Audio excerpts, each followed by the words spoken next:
Welcome to the Empowered Team podcast. I am very lucky here to have Tara Landis here from Vancouver, Canada. And Tara has such a plethora of experience in helping businesses in the operations and making things happen and making sure things are running smoothly. Now, I may not have this exactly right, but you've helped over 300 businesses, so hundreds and hundreds of businesses that need someone like you as a secret weapon behind the scenes to make sure things work. And we all know that business can be tough, but I believe that business solves the problems of the world. So how do you describe what you do and what you're up to in the world? Tara, tell us. Yeah, well, thanks for having me. I describe it by saying I work with small businesses, so companies typically between 10 and 100 employees, and help them with whatever challenges they're facing. Typically, companies of that size are dealing with foundational issues. So, issues like sales process or measurement systems or organizational controls or holding people accountable. And often companies of that size don't have what I term as professional managers. And what I mean by that is a lot of the people who work there are incredible individual contributors. Even I bet the leader is spending a fair bit of time contributing individually. And management is what they do off the side of their desks when they can find time. And so we help put in systems and processes to free up some of that time so managers can actually be managers and the businesses can run more smoothly. Amazing. Okay, so this is really neat. I'm curious about a few things when you say this, because in the businesses that I've worked with, we see these kind of problems all the time. So number one, in a smaller company like this, small to mid-size, Yep. is it often a founding situation, or have these businesses been established for, 5 to 10 years, or what's the scenario that you work with most often, or do you see it all? Well, we don't work with startups, so they have to be a going concern because they need to have already proven their business model. But with that said, I've worked with companies that are over 100 years old and companies that are just started the year before. So the time served doesn't matter as much as the problems or the challenges that they're facing.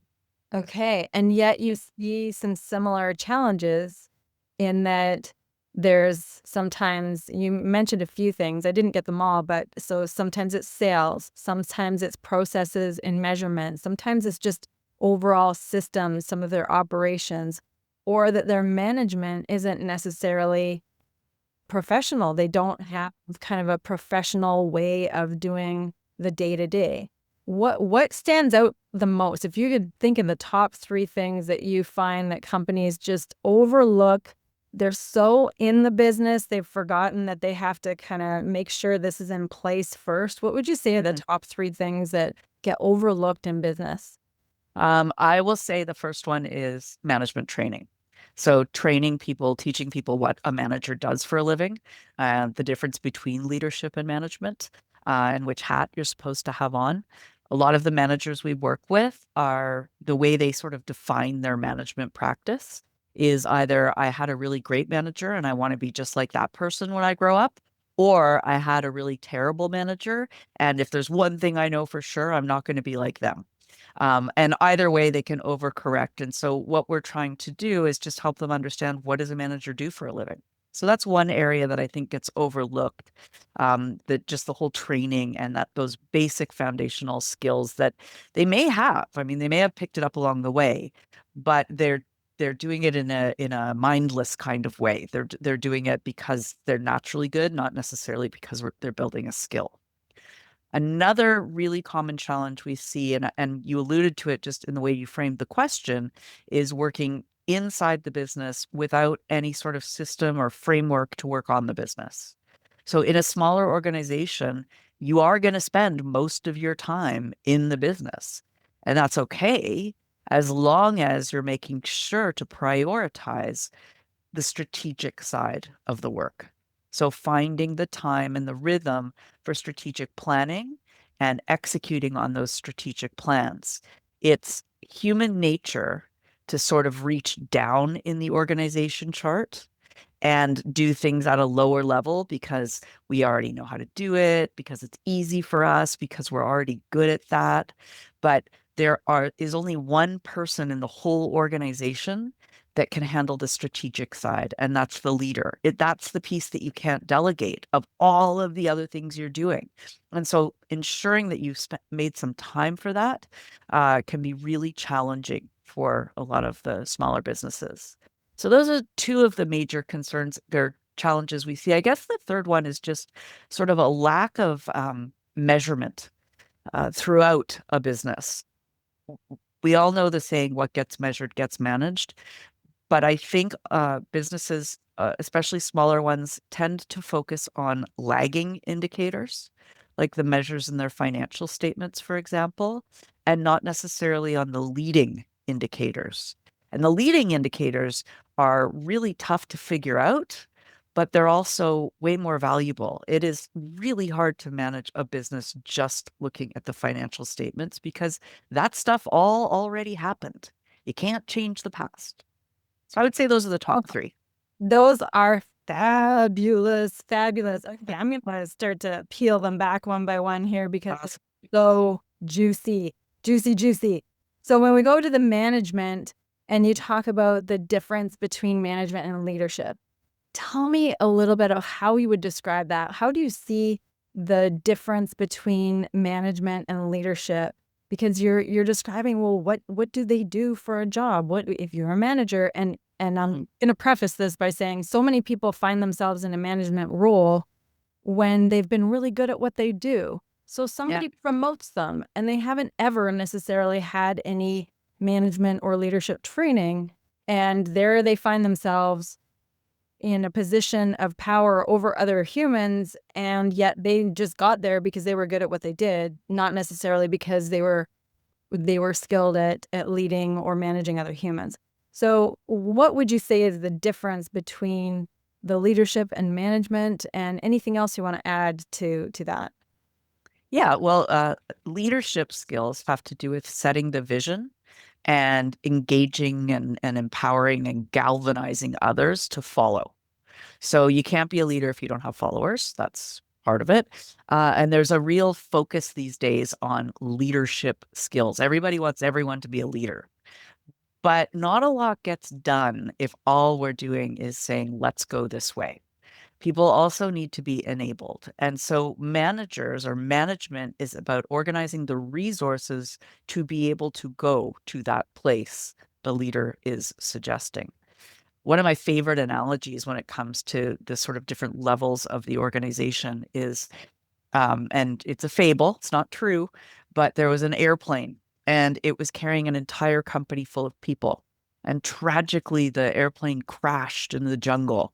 And, unfortunately, the pilot and co-pilot were killed, but everybody else emerged unscathed. And out of the belly of the plane come all these machetes that just happen to be in the cargo hold. And so the individual contributors start grabbing the machetes and they start hacking their way. This is how it would look. Or hacking their way through the jungle, right? And then you've got the managers standing behind them, and they're busy taking the dull machetes and sharpening the tools and handing them back and giving them water and saying, okay, it's time for you to have a rest and you to go in. And they're managing all of the resources they've got around them. That's the manager's job. And then finally, someone climbs a tree and they look and they say, I've got good news and bad news. The good news is we're making great progress. The bad news is we're going in the wrong direction. The city's over there. And so that's how I would see the different roles in a company as well. The leadership hat is picking that direction, making sure people are going the right way, measuring progress against that. The managers are organizing the resources. And then you've got the individual contributors who are busy hacking their way through that jungle. Really cool analogy, and something that's visual and memorable, and we always feel sometimes in business like we are on a crashing plane, so you're gonna have to survive something. There's always some sort of crash to survive in business. I love that as such a cool fable and interesting way to be able to put it all together and see how everything works together. You've also talked about working in the biz versus working on the business. And you pointed to strategic planning, and which is the responsibility of the leader, and then also the execution of the strategic planning. So where I find a number of businesses and business leaders struggle is the execution of the strategic planning. They may have found a way to strategize and lay out a 5-year plan even, which is hard to do in this day and age because things change so fast that where a Sure. plan and a 5-year plan might have been efficacious in the past, now we're looking at, oh, can we make a 1-year plan because things are changing so fast? So what I find that the challenge is in executing, not only because they're accustomed to doing things a certain way, or perhaps because things are changing so fast. What do you think of that, and what do you find? Do you find it's the making the strat plan? Do you find it's the execution? Either or, what are some of your thoughts around that? Yeah, again, I think the words matter. So the strategy is how we are going to compete and succeed in the marketplace that we've chosen. And while the tactics of that can change, we are still always trying to get to that same place. So strategy is about where are we going and how do we fit into that, the market that we're currently serving. In small business, strategy often isn't really paid attention to because they're 0.001% of market share. And so then the emphasis gets to be on execution, but execution to what end? Mm-hmm. So I do think, first of all, that there should be, as Stephen Covey said, begin with the end in mind. They Mm-hmm. should know where they're trying to get to. There should be that North Star. And if there isn't, what are the things we're going to say no to? All of these kinds of standard business kind of questions. That to me is really important. What isn't that important is getting it into a slide deck. I don't really care about that. It's an efficient way to communicate. It can help with execution, but the execution side of it, that is all about, okay, tactically, who is going to do what when? Mm-hmm. And it's a pretty simple tool, really, an action log, who is going to do what when. But when you talk about things not getting executed, it's often because they haven't been clear in saying who or what or when, or getting the person to accept the responsibility for that. Mm-hmm. Um, some of the things that I see in with some of the leaders or the companies that I've worked with is that they end up being in more of a survivability instead of a strategic mindset, because either their industry is changing so fast or there are urgent matters that have disrupted things. So then they've had great intentions on making a strategic plan, and they're actually trying to execute on it. But then everything else, because it's the newer thing that's not as refined or polished, then everything else gets the focus if it gets upended or somebody leaves or whatever the thing happens. So really, really, yeah, I love the distinction between the strategic planning and the tactics, because the tactics speak to execution. If there's Yeah. the what, the when, then there's something to actually action on. And I, Yeah. yeah, and I think that there's a lot of the firefighting is management or Mm-hmm. a lack of management. Strategy is longer term.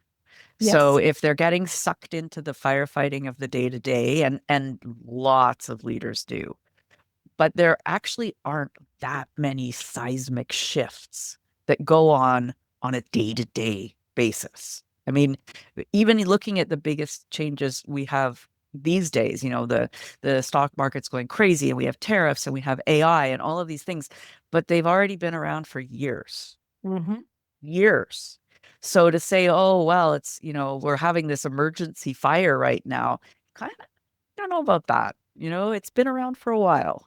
And there's also very few things that haven't been dealt with in some form or another. So, COVID was a unique thing, but it's not like there hasn't been other types of disruptions. It was just a different version of a disruption. So, um, yeah, it's I find that really interesting because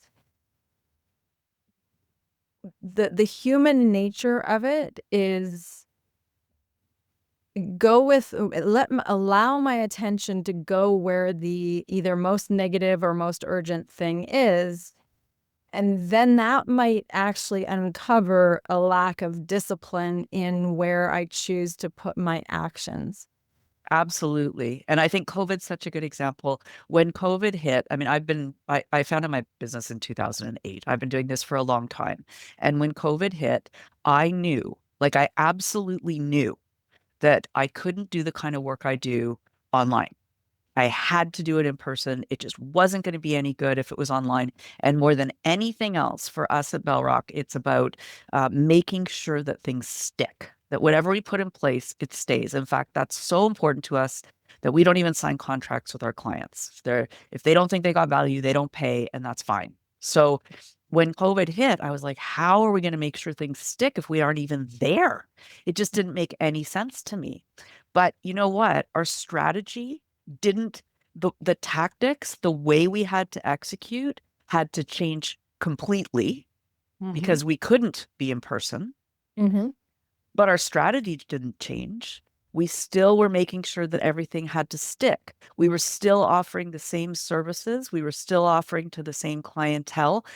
All of that stuff stayed the same. How we did it, yeah, we had to really figure that out. And it was hard and scary. And I thought I was going to end up being a stay-at-home mom, but I didn't end up being that. And it turns out I was really wrong about not being able to deliver online. You know, that was helpful to learn. But still, the strategy didn't change. Our core values didn't change. What we were delivering didn't change. It was the tactics that had to change. It's interesting how you say that. I had a similar experience, and it's the discovery of realizing that, oh, even though that might have been my preference, and even though I believed that it was the best at the time, and honestly, maybe it is in a lot of different ways, but allowing myself to discount what's possible because it's not my preference or because I believe it's not the best, then I'm doing myself and everyone else a disservice by discounting what else is possible. Absolutely. And that's just very much a human thing. And that's the thing I always say, that it's the humans in a business. That's the messy part. We're messy creatures. So that's the part that we need to navigate in making sure that runs smoothly. Otherwise, it really can hurt a culture, can hurt the business itself, the outcomes. So when you talk about measurement and a lack of measurement, that's something that can be systematized. You know, this is just what we do. We measure it. And you've pointed to that people then look at what was measured. Awesome. However, it's like driving a car by looking in the rearview mirror. Sure, we can glance in the rearview mirror, but if we're only looking in the rearview mirror, we're constantly looking backwards at what happened. And that leg that you're talking about in this missing that businesses often have is a real disservice. It's great to reflect. It's great to understand what happened, especially with the accuracy of real numbers. This is really what happened, not projections, not imagination. But at the same time, the measurements that we can make because we learned from that, or we can project, can be really, really important, and is such a big missing in so many companies. And that's what is that. Did I articulate some of what you're pointing to there? Yeah, absolutely. It's first of all, it's very important to look at the past. It's important to see what happened and glean those lessons. One of the best ways to get those lessons is by trying to predict the future and then seeing how you did. Right? On the old Johnny Carson show, he would do Karnak the magician and he would predict what was in the envelope. If you wrote down at the beginning of the year how you thought the business was going to do, and then open the envelope at the end of the year to see how you did, you can learn a lot along the way from that act. And guess what? That's what a budget is. A budget is predicting the future. There are no accurate budgets. If you have an accurate budget, you're gaming something. You're always going to be a little off here and there, or sometimes really off here and there, because we don't have a time machine. Well, at least I don't have a time machine. If you have one, we need to talk after this. Tomorrow, yeah. Yeah. But so that's an example of a prediction. But there are also metrics we can take in real time. I know that if I have X number of sales calls this week, that will likely lead to a certain amount of revenue a couple months from now. And again, it's not guaranteed. I don't know that for sure, but I've been doing this a long time. And I got some pretty good statistics that I can rely on, and I can predict pretty well what's going to happen in my business, even 2 or 3 months from now, based on just some phone calls today. Everyone should be able to do that in their positions. And Mhm. everyone in the organization should be working towards some sort of number, some sort of metric. Because, you pointed out human nature. Human nature hasn't changed much in 30,000 years or so. We like to keep score. We like to know how we're doing. We like to be able to measure our progress. That's why basketball is fun to watch and fun to play, because you can see the score at any minute. Well, wouldn't you want to have that in your job too? To be able to see how you're doing relative to what you should be doing? Everybody in the organization should have some sort of number that allows them to say at the end of the day, I had a good day today, and I know that because it felt good and because my company said this is how we measure good. It's very clear that way, very black and white, and yet still it tends to be the A players who are taking those actions. A players love to be measured. They love to be graded. Mhm. They want to see their own performance because they're going for their own high level. Um, Not everybody does. Not everybody actually leans into that. And in fact, they might look at things a little bit differently, which if they want to keep the score, it might not be their own measure that they want to look at. They want to look at something else. Is that something you see as a red flag in human resources? Um, well, I'm sort of glomming onto this idea of A players wanting to win themselves. I think maybe we need to redefine A player a little bit. Because most of the work that we do today, that humans do today, is not individual contributor work. Like, we work in teams. Mm. An A player is someone who can harness the team, not just keep their own score. So while everyone should be working toward a number, I think that what we really need are strong teams, maybe made of A players, but not trying to elbow each other. Again, in Mhm. basketball, we all have a role to play, but it's the team that scores. And Michael Jordan wouldn't have been who he was if he didn't have Scottie Pippen right next to him. And so I think that's where you see the A players coming in is their ability to harness and work within a really great team. Mhm. Mhm. As far as not wanting to keep score, the main reason somebody wouldn't like, there's public and private, and I understand people wanting to keep their score private, and there are pros and cons for that. Um, but not wanting to know whether you're meeting expectations or not, I think that's pretty rare. I think Mhm. people generally, most people are good people trying hard. They want to go to work and do a good job. They might not want to be the best. That's okay. But they want to Yeah. go and meet expectations, whatever those expectations are. People don't like to just fail and fail and fail. There is a percentage of the population that, they're sort of lazy, good for nothing people just trying to get away with everything. That's a very small percentage, I hope. Yeah, I hope they're not in your organization.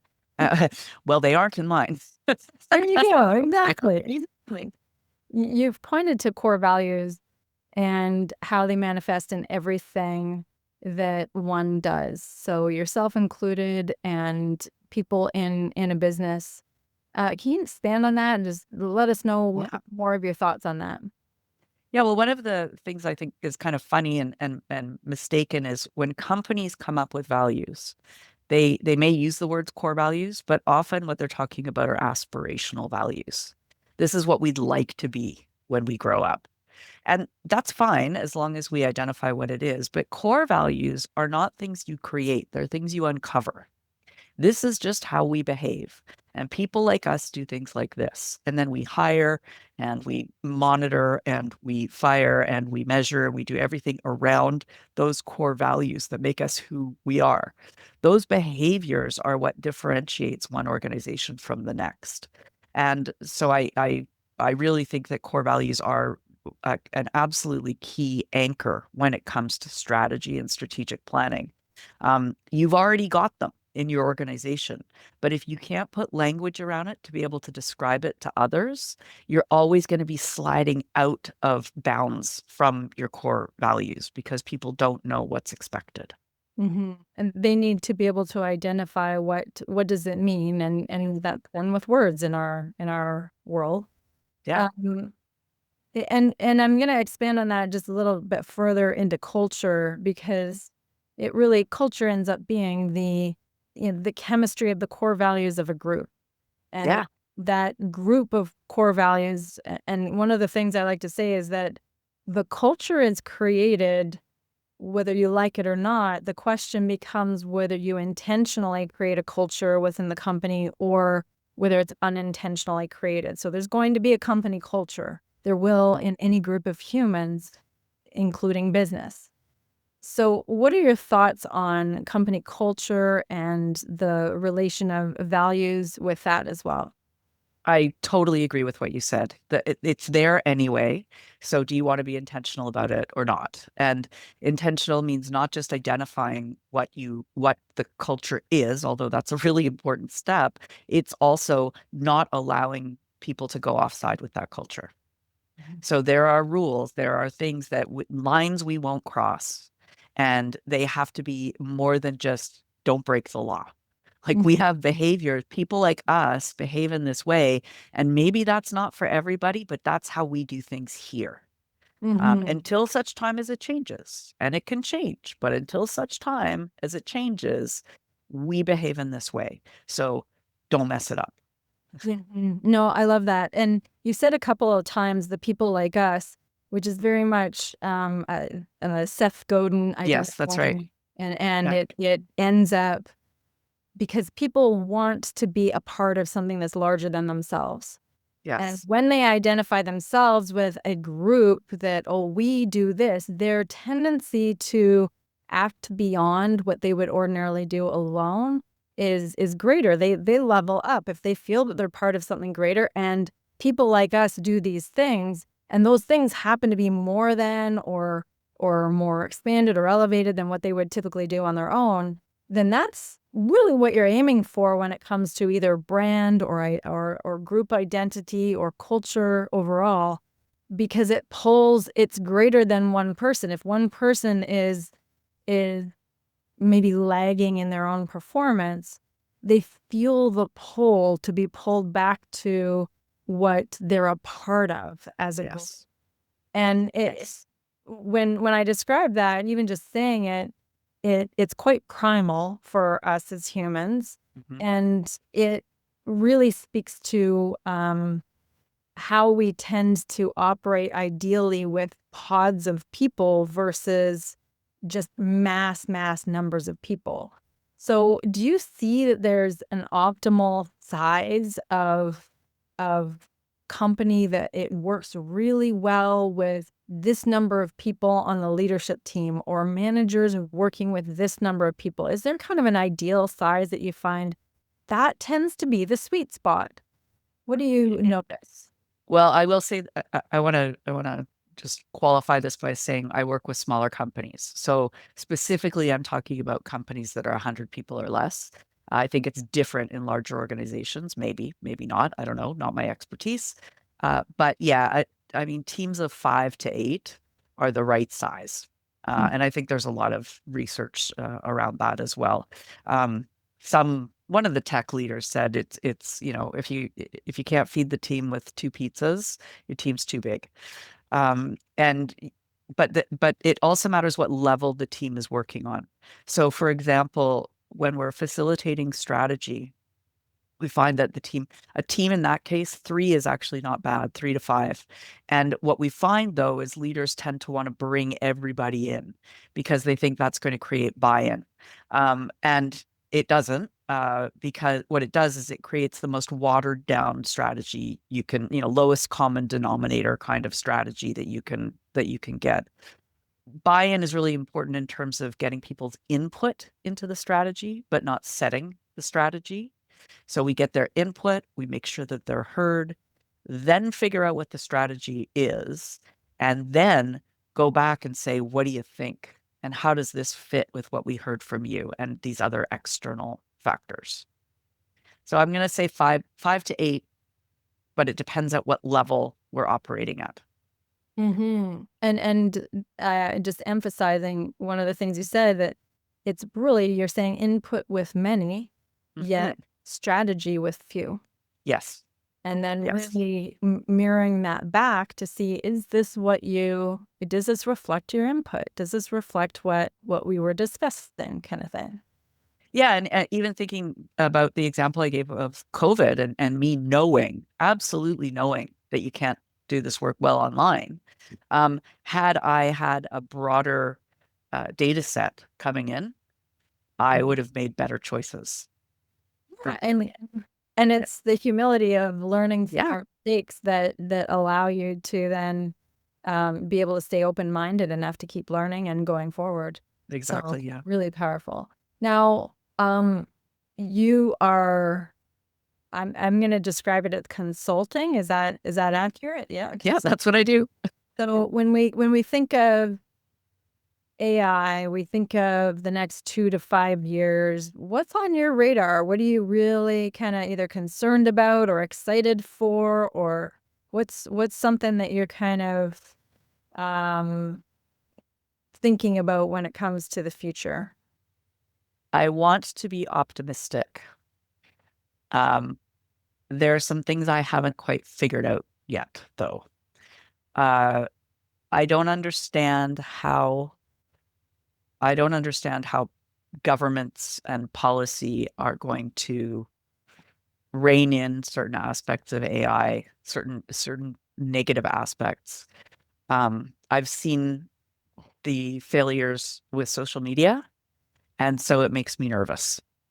So that's one side of my thoughts. The other side is, since I was a baby consultant, the way you learned how to be a consultant was to do really sort of low-level grunt work and get exposed to many other things. And then eventually you had been exposed to enough things that you had the experience to consult. And clients would pay for that. They would pay for you for that education because they needed you to ride the spreadsheet, or they needed you to create the deck, or they need like that was a task that a human needed to do. Humans don't need to do that anymore.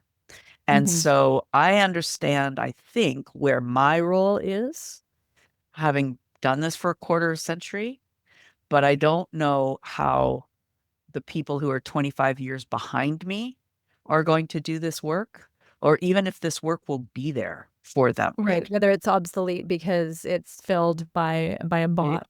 Yeah. I mean, I even today, I have a sticky that's just beyond my computer here that says, "What does AI think?" Yeah, see, right there.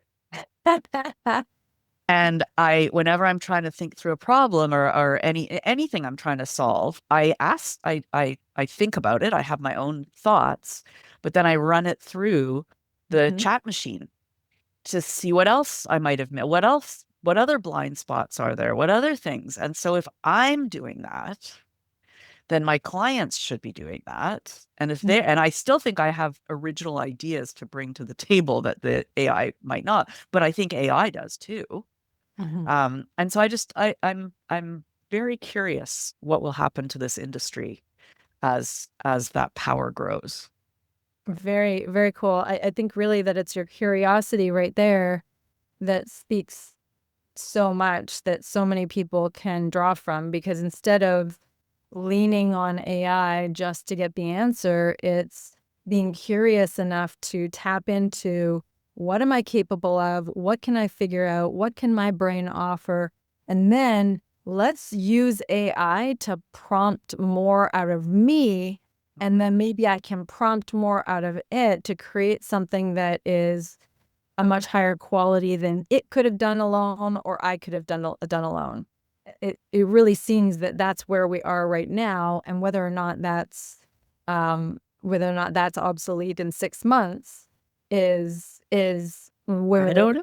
right, where those of us who are adaptable and curious will likely find something in there that's usable. Do you have concerns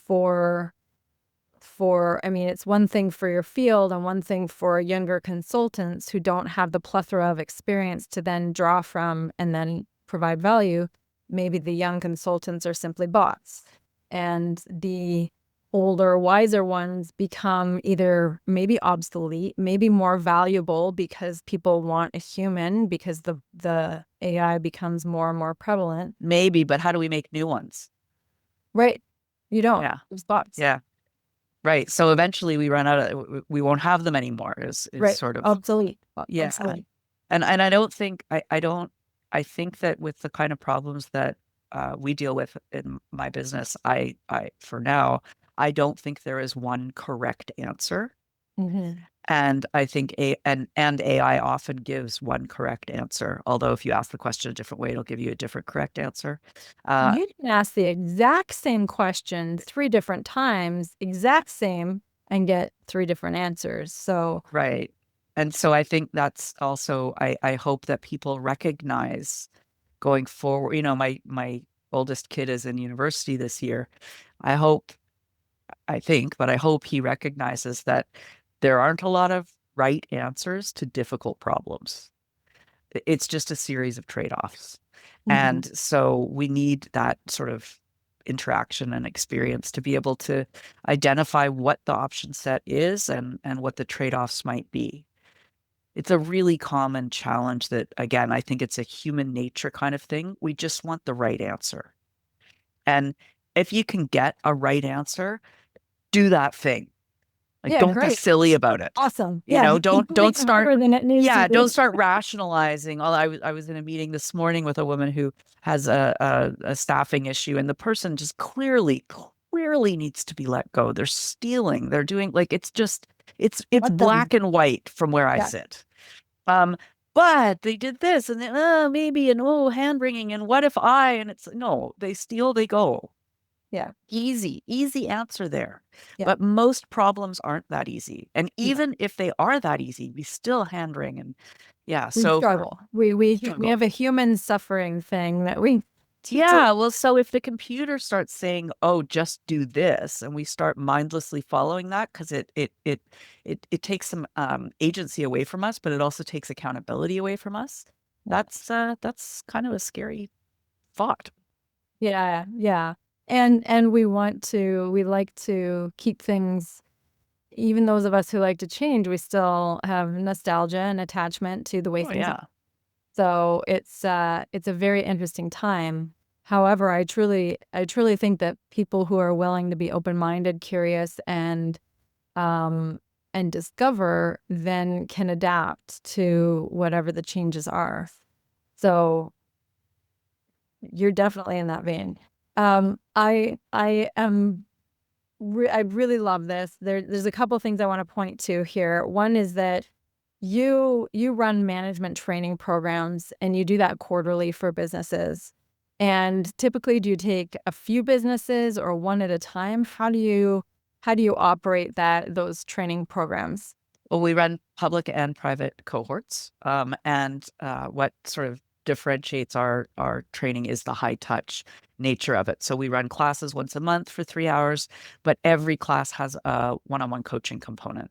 So the teaching's very practical. You get lots of tools. You get homework to go and try the tools, and then you meet with a Bellrock coach to see how it went. And often things, the first time you try them, don't necessarily go the best way possible, although sometimes they do. And so having that coach there to help guide and encourage and hold people accountable to actually using the tools that they're investing their time in learning makes a big difference. So, but we do it privately in companies and public classes. That's fantastic because you can run the system specifically for one company and one group, or you can have whoever come into it at any given time. Yeah, exactly. And if we do private classes, the nice thing is that there are reasons to do private or public, but if you do a private cohort in a small business, you might only have like one manager to do the training the following year. And you're going, well, what am I supposed, I can't bring them in to do this for one person. Well, they can come to a public class and they're going to get the same education. Yeah. Yeah. And nice to have other people to bounce ideas off of Yeah. or feel like you're not alone.